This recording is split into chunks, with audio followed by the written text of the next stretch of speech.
Hey Colts fans, I'm JJ Stankevitz, and this is another episode of the Colts Show, an Indianapolis Colts podcast. We are presented by Microsoft Surface Copilot Plus PC. Awesome episode coming up today. I wanted to know, why has Jonathan Taylor been so good this year? Obviously, we see all the touchdowns and the explosive runs and the broken tackles and all that.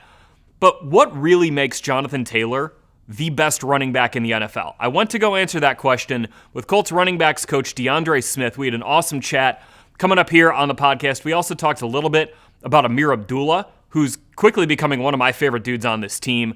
And then awesome chat with DeAndre about his time playing professional football in France in the 90s, which was a really, really interesting story. So can't wait for that coming up here on the podcast. You can subscribe to us, please do, on Indianapolis Colts Podcast, wherever you get your podcasts, Apple Podcasts, Spotify. Subscribe to the Colts on YouTube. Give us a 5-star review if you like what we're doing here, if you like all of our podcasts. We do have a bit of a change coming up in our lineup, just a very minor one. The Colts Show is going to start coming out on Tuesdays next week. We're going to be out every Tuesday, and that means the Jack Doyle podcast with Matt Taylor, which has been awesome this year. Incredible breakdowns from Jack and Matt on that. That's going to start coming out on Thursdays now, so just keep an eye out for that change in your podcast feed and on YouTube. If you want to catch up with some of our previous episodes here on the Colts Show, had a great chat with Nick Cross last week on the pod. Some really good stuff there if you want to go check that out as well. All right, let's get to my conversation with Colts running backs coach DeAndre Smith right after these messages here on the Colts Show. The Colts Show is presented by Microsoft Surface Copilot Plus PC, where every day is game day. Greatness in the NFL starts long before kickoff. It's built in the quiet hours of preparation and the discipline to turn insights into action.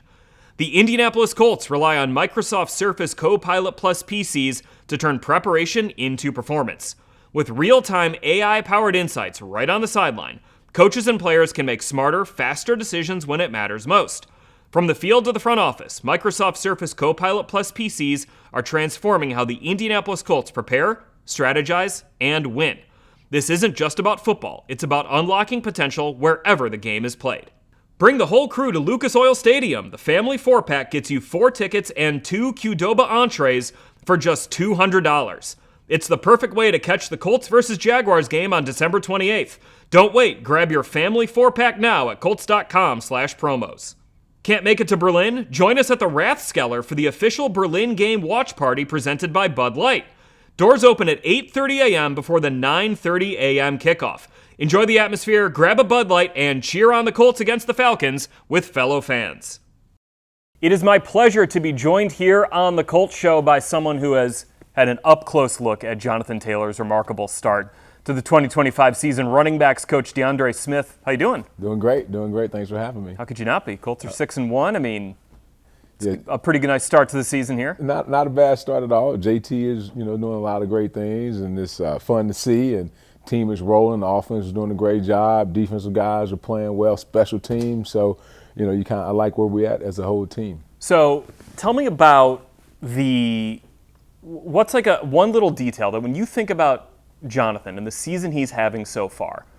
Obviously, we all see the runs. We see the explosive runs. We see him breaking tackles, him scoring touchdowns.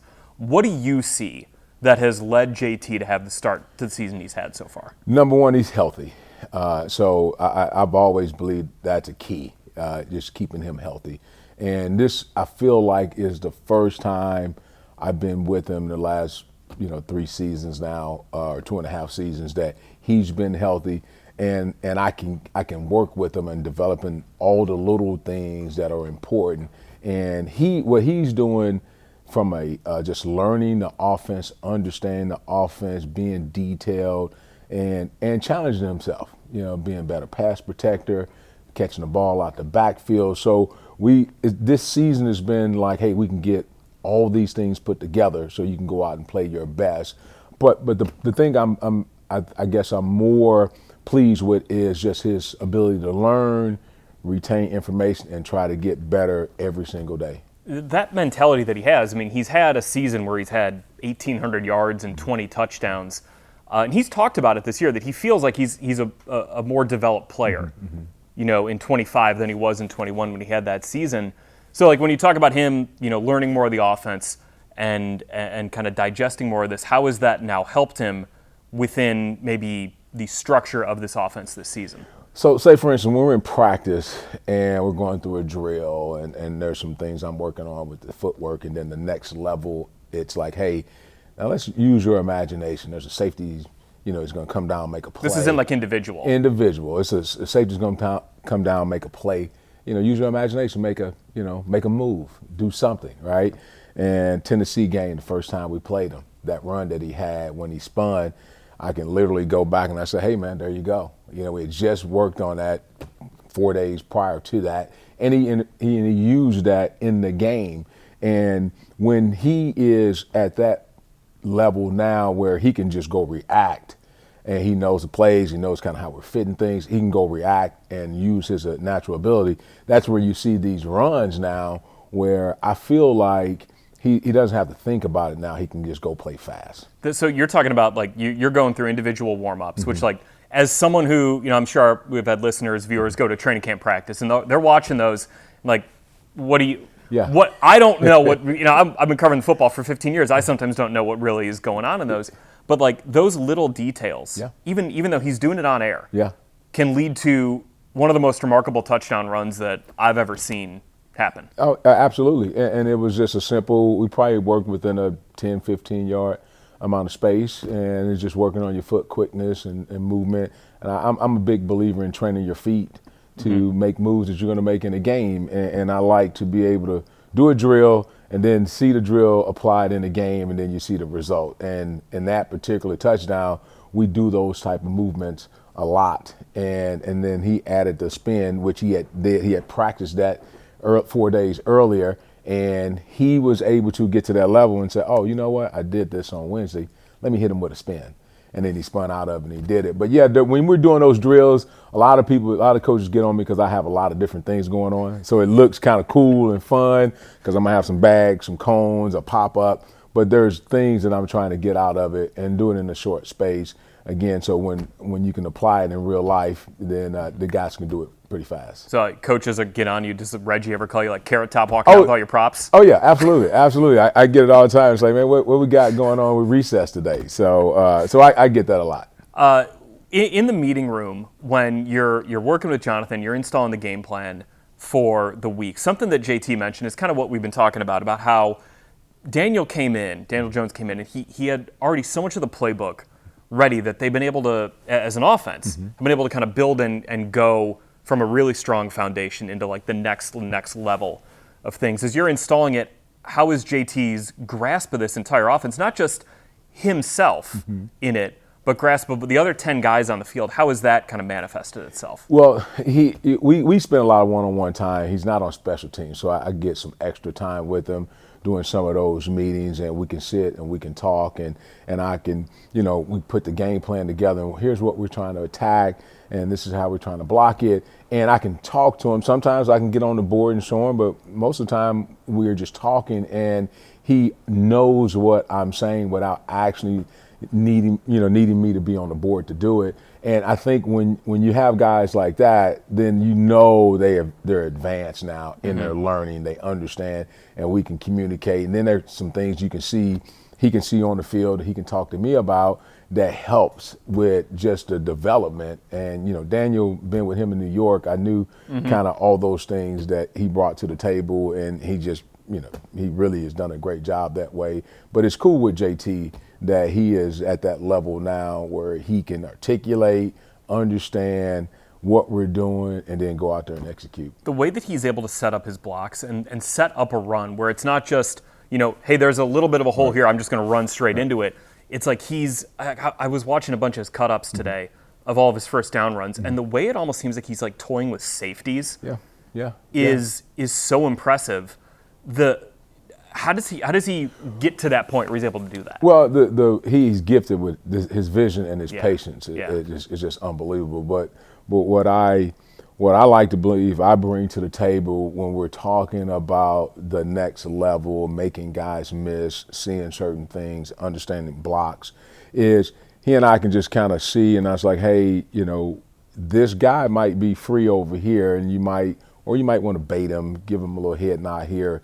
so the blocker can overtake him, and then you go there, and then you be one-on-one with this guy. So when you're dealing with someone that's like next level advanced vision and understanding and patience, for me, it's been really easy to communicate because we can see a lot of the same things, and he can just do it at a level that's unbelievable, and he's fast. So once he makes a guy miss, and he's big and he's strong, I can just only imagine safeties in open space, what they're thinking when they see him coming downhill on them. I mean, the first touchdown against the Chargers where Derwin kind of comes down, that's one of the best safeties in the league, one of the most physical safeties in the league, and he just whiffs on him. Yeah, you put guys in a bind, and what he's done, Jonathan has done for these first few games, he's put on tape that he'll be physical. He might drop his pads, or he might make you miss. So now those guys they're hesitant. They don't know what they're going to get from him. And he's using that to his advantage. It's like, hey, all right, well, I'm just going to run away from you, and that's what I like about him. You can't really say he's going to do this one thing. He has the ability to change it up a little bit, and I like that, and that'll keep guys guessing. So the ability he has to run different run schemes, or he's not just exclusively good at running zone, he's not just exclusively good at running gap scheme. That all plays into his entire skill set. No question. There, right? No question. Absolutely. Yeah, he's a great gap runner. I like him in gaps. I like him in outside zone. I like him in inside zone. So I like him on traps. It's kind of I like him on our duo plays. And these all require a lot, like a different approach to them. Absolutely. Say for Amir, Amir is I knew immediately he can run outside zone. I mean, it was a given that he's fast, he's decisive, he's quick at it, and he'll make a cut and he'll go. But and not that he can't do other things, but I can tell immediately that he's a really, really good outside zone runner. Where with JT, because you do need different kind of skill sets for those different things, JT can pretty much do it all. And he's catching the ball out the backfield, so that's really helping everything now, because if he's not running it, we can just get him in space and just throw him the ball, and he can take a 5-yard pass and make it 15. And pass protection. Yeah, pass protection. I think my favorite play he had against the Chargers was that chip and release he had on Khalil Mack, where he knocked him to the ground like a bowling. I mean, that type of physicality, though, that he brings, that he's always had that. But it seems like this year, I'm curious on your perspective on it. He's just been, like, for whatever, it's just been better. That was a challenge, to have him be on the field and on third down situations and being able to protect the quarterback. And he's taking it, and he's crushing it so far.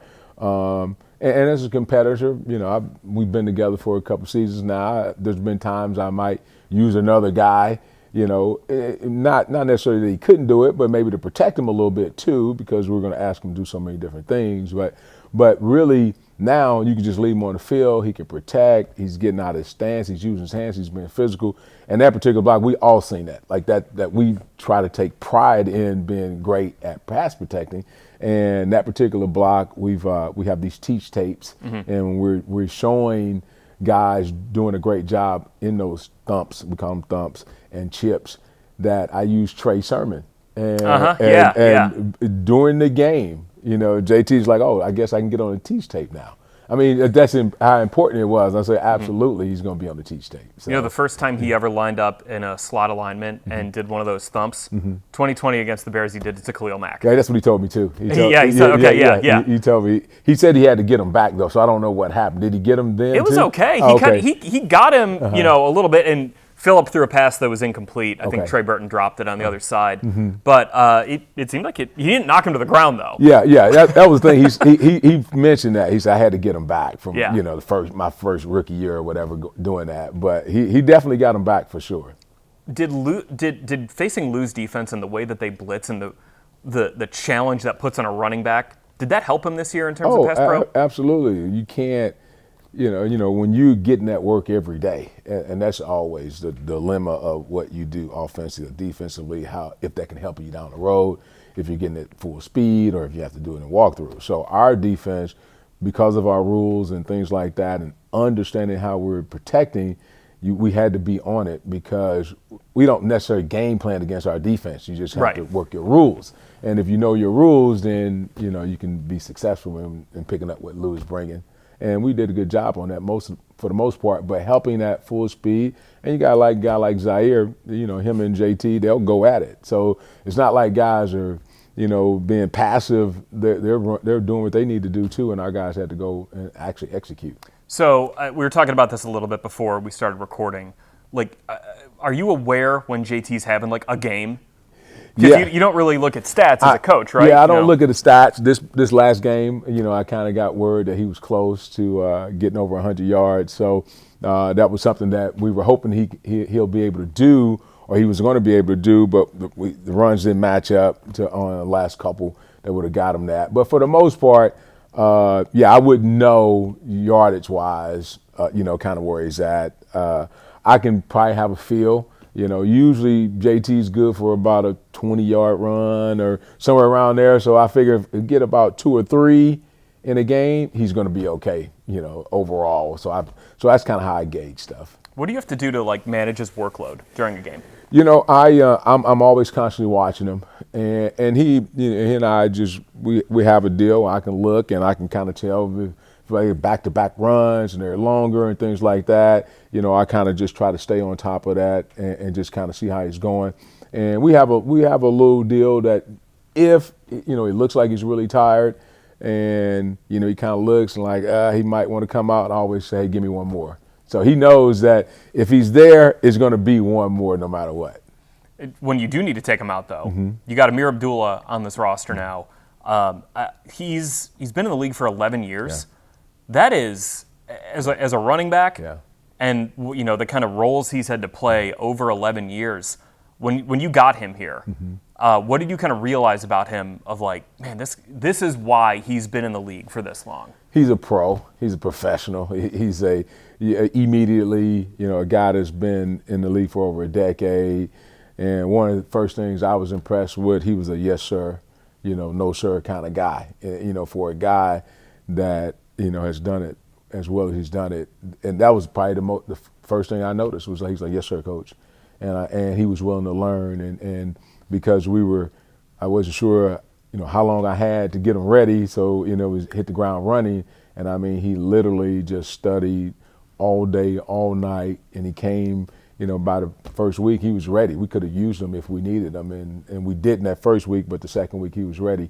But he's just professional. He's super smart, seen a lot, easy to communicate with, works hard, and he's good for our room because this is like the first time in my career to have a guy like that with a guy like JT, and then I got younger guys kind of in the middle, and it's a good mix on 2 bookends of guys to have in a room. But he's been awesome since he's been here. What I liked just watching it from the press box in LA was that 3rd and 3 where I see Amir get on the field. Yeah. And my thought is, not having watched a ton of Amir. I know, here comes a pass. Here comes a pass. I know, of course. He's in there to protect. And it's just, they got in this funky pressure look and just handed off to him, get 8-9 yards. Yeah.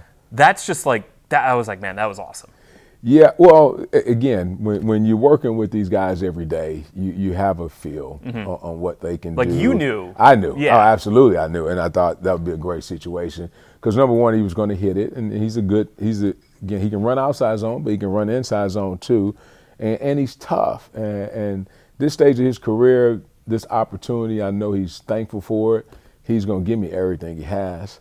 So, you got that working for you that, hey, this guy, if he's in that situation, just like he scored his touchdown, he got in there for a couple plays and he scored a touchdown. But I knew that if there was going to be, a bang type of play, he was going to find a way to get the first down. So for me, it was gratifying just because I'm like, yep, that's why I put you in there. And when you believe in your guys and they go out and they execute, then, everybody wins in that situation. I like the like connections that like football is a huge sport, but it's kind of a small world, right? Yeah, absolutely. Jim Bob was with Amir for 4 years in Detroit, and I asked him in a press conference on Tuesday about like what he saw in him then, and he's not Jim Bob basically isn't surprised he's still in the league, right? Speaking of connections, you were with Shane Steichen at UNLV. Can you explain that one? Yeah, UNLV, this would have been 2009, maybe 2008. I'm getting up there in years now. And I was the running back coach there. He was a graduate assistant. He had just finished playing. So he was there with our head coach at the time, was a guy named Mike Sanford. So so he was on our staff. And what I can remember, it was just kind of a natural connection. He's on the offensive side, but he was working with quarterbacks. I'm the running back coach, but we kind of seemed to connect, and we would just he was hanging out in my office, a lot. And but I could tell immediately, like, man, this guy is really, really smart, like he's pretty good. So you fast forward, we're working together. At the end of the season, we get fired as a staff, and so it's like, all right, guys are got to go find jobs. Well, the head coach was going to be the offensive coordinator at Louisville with Charlie Strong. Mike Sanford was going, and Mike Sanford wanted Shane and myself to go. So it was kind of like, so then we kept this communication going because we thought we were going to continue to work together. Well, I take a job at Illinois, he goes to Louisville, and then he goes into the NFL. But throughout that time, we just always stayed in contact. I can remember one time my family and I, we were going to San Diego. He was in with the Chargers. And I stopped by, tried to hook up with him. We didn't hook up. But we always it was one of those just organic kind of, hey, man, I respect you. You're smart, but a good guy. And we just stayed in contact with each other for all these years. And then when he got the OC job with the Eagles, he tried to get me on with the Eagles, and it didn't work out, but it was a great opportunity. And then when this opportunity came, I jumped at it. I mean, that I think it's a lesson for kind of anyone. You never know who, you could have been, hey, I'm the running backs coach. You're just some low-level assistant. Absolutely. Do grunt work for me. Go get me coffee. Absolutely. But that mutual respect for anyone, whether they're beneath you or above you, you never know when that's going to pay off in life. I try to tell guys all the time, that you don't know. And he's a great guy, and that's just not my nature anyway to be that way. But guys, they do need to understand, the same people you see going up will be the same people you see going down. So you better be careful on just how you treat people. But that wasn't hard at all for me to do that. And then, like I said, it was an organic, real thing. So we were able to maintain this relationship for so many years. I know it's probably a hard question to answer because who knows at that point, but did you see head coaching, what it took? Because I had this conversation with Austin Collie, right? Played for the Colts, wide receiver. He was Shane's teammate in high school, and Austin was like, "Oh yeah, I could totally see him as a head coach." No, could you have seen it back then? Yeah, too? you could see guys just how they carry themselves. How the one thing when guys is super smart, and then the guys it's all ball, and it's all ball. He's consumed with it to learn it, to be the best. And then, so when you're working with him, and then I see kind of his career as it was going, when he was just a low-level guy with the Chargers, just moving up. Those guys, those are the paths those guys take when they have that potential. And I wasn't surprised at all. All right, I want to talk about your playing career because you were in the 90s. In the 90s, yes. You're in the CFL, right? CFL, I was with the Calgary Stampeders. And I did one season there. Then I played over in France in a place called Aix-en-Provence. Okay. And with the Argonauts. Yeah. The Aix-en-Provence Argonauts. Argonauts, yes. Okay, so tell me about playing in France. Because we're obviously going to Berlin in a couple of weeks. Yes. Hosting this international game there. What was it like in the 90s? Playing American football in France? It was, number one, it was got the opportunity. I was working. I was just finished up my degree. I went back to school. I was working in the career planning and placement office. And I actually got a call at the office from this guy named Larry Legault. And he was the head coach of the Argonauts. And he's speaking English. And I was like, hey, is this a joke? Because I'm at work. He's like, no, this is. I say, well, where are you at? I'm the head coach with the Argonauts in Aix-en-Provence. I'm like, oh, I don't know where that's at. I said, well, can I call you back? So I called him back, and he explained to me that he was, hey, man, I run this kind of spread offense. I've watched you play in college. You're perfect for what I'm looking for. And I'm like, what? And he's like, I'm like, okay, I don't know anything about. Where did you go to college again? I went to Missouri State. So he's grinding Missouri State Yeah, tape yeah, out in France. yeah. And this the old school tape. This not. Yeah, this isn't. You can type it into some search Yeah, engine. you know, he's not. You're not getting this off PFF. No, this is like an actual reel of tape.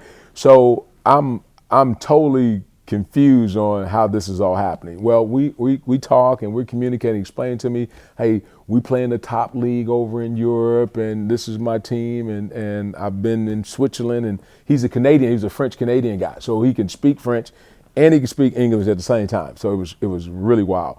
So we fast forward, I go and I'm like, you know what, I'm young, I'll go, I was in Canada, so I'll go to France. Yeah. And so I go, it's right outside of Marseille.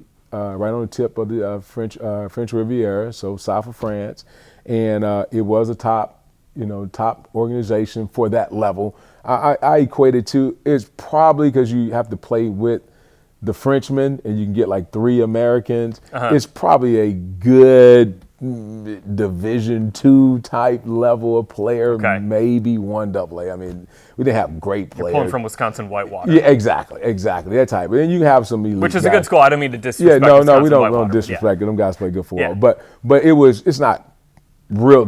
It's their pro level, but it's not. It wasn't like what we know it as. But it was fun. It was fun. So I played quarterback over there. Our team went undefeated. I met some great teammates, and speaking of Berlin, like my teammates are gonna come. They're gonna come. They're all awesome. set. Yeah, they fired up, ready to go. These are your like French teammates. My French teammates, and so let me circle back. So two summers ago, well, during COVID, they inducted me into their Hall of Fame, and they called during COVID and said, "Hey, we have this trophy. Where do you want us to send it?" I said, "You know what? Don't worry about it. I'll come back and get it." And I hadn't been back. This was in the mid-'90s. And I said, "Don't worry about it. I'll come back and get it." So 2 summers ago, I went back and I got it. That's amazing. Yeah. So I had a nice little deal for me and all that. So we connected then, and they've been following my career since I've been in coaching. So they've always reached out on Facebook. So now they're all gonna. It's like 4 guys gonna come to the game. They're all fired up. They want to see Didi. That was my French name for some reason. I don't know how I became Didi, but like my niece and my nephew, they call me Didi. Those are the only group of people that ever called me Didi in my life. But I know when I hear that, I know where I know them from. How many people showed up to these games? You know what? It's funny you say that because we probably had a few thousand, and it felt like a soccer game. That's great. Yeah. So they cheer the whole time, and they just go have a good time. And it was a little foreign to them to see American football, but we actually played good quality football. I had a running back that was a Frenchman that was really, really good. We had a couple linebackers that were Americans that played at Georgia. So we had a top team, and we made it to their Euro Bowl, which is one of their top deals. That was kind of cool in Helsinki, and it gave me an opportunity to see the world. I got a chance to. I probably hit about 10 Olympic sites around the world. That was kind of cool for me back then. So yeah, it was a lot of fun. I mean, experiencing that, and now fast forward 30 plus years later, I know you're gonna have 90,000 people at the Olympic Stadium in Berlin for a Colts game. Colts game. It's really incredible just to kind of to look back and just see the journey, and it's exciting. I'm definitely appreciative of it for sure. Well, we'll be looking forward to Didi on the sidelines there for the Colts and the Falcons in Berlin in a couple weeks. Colts and Titans this weekend. We'll be also looking for Jonathan Taylor to keep up his remarkable start to the season. DeAndre Smith, thanks for joining me here on the pod. Appreciate it. Thank you. All right, back here on the Colts Show, it's time for the Colts Show Mailbag presented by Microsoft Surface Copilot Plus PC, where every day is game day. Remember, you can submit your questions at colts.com/mailbag, here in the YouTube comments of this episode, or get at me on social media at JJ Stankevitz. All right, our question this week comes from Sherman E. Flukas II from Indianapolis. Sherman asks, with the synergy of the team right now, would it behoove or discombobulate to add a star player to the roster, or is there enough championship leadership to have whoever fall in line and expedite the bond to keep the train rolling to a potential Super Bowl? All right, good question here, just about making a big move at the trade deadline, because that is something. Obviously, the Colts are 6-1. It's something that is part of the discussion now about this team. Will they make an addition at the trade deadline? This is more a global statement about the NFL trade deadline. it doesn't always work out that way. Like, don't expect, just because the Colts are good, for them to go make a move. They might try. Chris Ballard might absolutely try to go make a move, but you got to have a willing partner. And there have not been a ton of big-time trade deadline acquisitions in the NFL, like in season. And I think to Sherman's point about it just being like a star player, that's really rare. It is really rare to see a star player move during the season. So I went back and looked at the last couple of years for the trade deadline, which is, okay, what happened leading up to the deadline? So last year, and I was only looking at guys who were traded for day 2 or day 1 draft picks. Because, you do see a number of moves where it's like a guy's, you get a 6 for someone, or you trade a 7 for someone, or whatever it might be, even a 5. You're trading day 3 picks for usually a veteran who's going to come in for half a season, and then they're going to go off into free agency. So last year, there were 2 trades before the deadline in season that involved a day 2 pick. The New York Jets traded a 3rd rounder for Devontae Adams, and the Washington Commanders traded 3 picks, including a 3rd rounder, to the New Orleans Saints for cornerback Marshawn Lattimore. I think the Commanders are maybe a little analogous to what the Colts have right here, just in terms of they're a team that arrived. And whether internally they expected that or not, I know the Colts expected this internally. Externally, certainly people did not. They went out and they said, we have a need on this roster. We're going to go address it. They went and they got a very good corner in Marshawn Lattimore, a veteran there. But if you're looking for like that big splash trade, a 3rd rounder was as high as any team got last year for a player. In 2023, there were 2 trades involving a 2nd round pick. The Bears traded a 2nd rounder to the Commanders for Montez Sweat, and the Seahawks traded a 2 and a 5 for Leonard Williams. So a couple defensive linemen making moves there. Those are both trades that I think maybe were made almost for like the future in mind. The Bears weren't winning in 23, and the Seahawks were trying to. I think they did make the playoffs that year, but Leonard Williams under contract for a little bit longer. All right, 2022 is the year where like things went nuts in the NFL. If you remember, that was the Dolphins traded a 1st-round pick to the Broncos for Bradley Chubb. Dolphins went and said, hey, we got a really good team this year. We need to bolster our pass rush. Let's go get Bradley Chubb. The Bears acquired a 2nd-round pick from the Ravens for Roquan Smith. They then traded their own 2nd-round pick to the Steelers for Chase Claypool. That was the number 32 overall pick that year. And the Chiefs traded a 3rd for Kadarius Toney.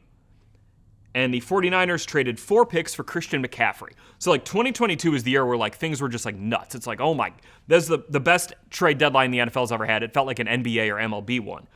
But that's the exception here. And I wonder if there was some stuff with like the COVID salary cap and maybe that impacting it that year. I don't know.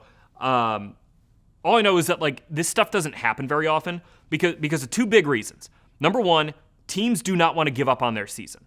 If you're 1-6 right now, you don't want to admit the season's over in week 8 by trading one of your best players for draft capital. That's hard to do for a team to do. Coaches don't want to do it. GMs maybe don't want to do it if they don't have long-term job security. And owners don't want to do it because you're saying this season's over. Why would fans want to show up and engage with your team if you're telling them the season's over? So it's hard to do that from that standpoint. The other thing is if you have a player who's going to be an impending free agent after this year and your team's not very good and you're like, maybe we'll trade him or maybe we'll try to re-sign him or sign him to an extension. And if he walks, then we'll get a 3rd-round comp pick for him. So that's like, if you're going for a really good player, like you have to beat out a shot at extending this guy in a 3rd-round comp pick. That's not also super easy to do. So again, I like the question. I like the thought that the Colts are sitting here at 6-1. Do they try to bolster their roster? I think try is different than accomplish. And it's not for a lack of effort, certainly, that teams are not always able to pull these trades off during the season. You got to have, to make a trade, you can't just go, force accept in Madden and all of a sudden you get this guy on your team. You have to have a willing trade partner. You have to have fair compensation. And sometimes you have to work out a contract extension for the guy you're trading for. So a lot there. Just definitely keep an eye on it over the next couple of weeks for the Colts to, potentially look to bolster their roster, but not something that I'm going to sit here in this chair and say it is guaranteed to happen we'll see. We'll just, definitely keep an eye on it. But again, trades don't always happen in the NFL like they happened in 2022 where things just went nuts that year. Usually it's more like last year where you get a couple of these trades, third rounder, day 3 picks for a guy to help out your roster, but maybe isn't going to be like the difference maker of, bringing a unit that's struggling to be, great for a team that's trying to contend. All right. That's this week's edition of the Colts Show Mailbag. Remember, again, submit those questions at colts.com/mailbag in the YouTube comments or hit me at JJ Stankevitz on social media. That is also going to do it for this episode of the Colts Show. Remember, next week's episode will come out on Tuesday after the Colts face the Tennessee Titans. Jack Doyle podcast is moving to Thursday, and the Colts Show is presented by Microsoft Surface Copilot Plus PC. Greatness in the NFL is built on preparation and quick decisions. That's why the Indianapolis Colts trust Microsoft Surface Copilot Plus PCs, bringing real-time AI insights to the sideline so coaches and players can make smarter, faster decisions when it matters most. From the field to the front office, Microsoft Surface Copilot Plus PC is transforming how the Indianapolis Colts win. Microsoft Surface Copilot Plus PC, where every day is game day. Thank you for listening. Thank you for watching this episode of The Colts Show. We'll be back on Tuesday with another episode. Talk to you then. So long.